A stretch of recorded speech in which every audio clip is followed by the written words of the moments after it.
So now that we're in 2020 and we're screaming, "All Black Lives Matter," companies are jumping out there, yeah, Black Lives Matter, y'all. Nike are dropping a new commercial. Don't do it, and you're preaching to people. Meanwhile, you were part of the problem. Global protests after the death of George Floyd set off a flurry of corporate statements of solidarity with the Black community, along with pledges of more than $1.7 billion to advance racial justice causes. But this beauty industry executive is demanding that companies reveal exactly how much Black lives matter to them by revealing what percentage of their corporate employees are Black. This is Access All. On June 3rd, Sharon Shooter took to Instagram to ask beauty brands to do more than piggyback off a trending hashtag. Now, what we need to do is ask these companies over the next 72 hours to release the number of Black people they have employed in corporate roles as well as leadership roles. Within the first week, over 50 brands signed on, and the Pull Up for Change movement was born. Shooter, CEO of the inclusive line Woma Beauty, has spent most of her career in the industry, working at the corporate level for household names like Revlon, L'Oreal, and Benefit Cosmetics. For me, my experience was, one of survival.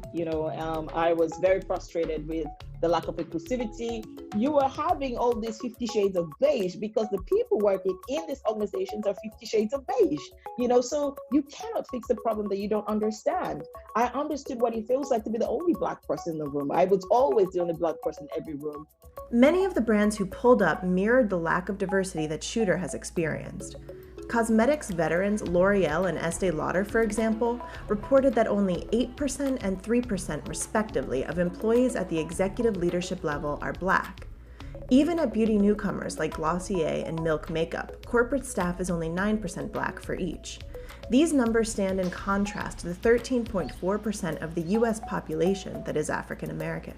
And I felt frustrated because I felt like companies weren't really acknowledging or understanding the part that they play, which is a really critical part, because companies are custodians of economic participation, which is everybody's fundamental right? The right to be able to earn a decent wage so that you can even exist. For the beauty industry in particular, discrimination at the top is becoming an even bigger issue. Black spending power in the United States is expected to rise to $1.5 trillion by 2021, according to data analytics firm Nielsen. And this group outspends in relation to other groups on hair care, beauty, and fragrance products. In 2017, for example, Black shoppers represented 85% of the $63 million total U.S. industry spend on multicultural hair care products. So there was one part of this campaign which was about mobilizing consumers to vote with their wallets. And Shooter seeks to accomplish even more with Pull Up for Change. But in terms of the things we're trying to achieve, one is we have to keep this conversation topical, so we have to continue to educate. The second part of it is really solutions, both solutions for employees, solutions for employers. And how do I give you access to mentorship? And how do I give you access to even roles and availability of these roles? And then on the employer side, how can we be a resource to you in terms of giving you more information, how to train better for unconscious bias?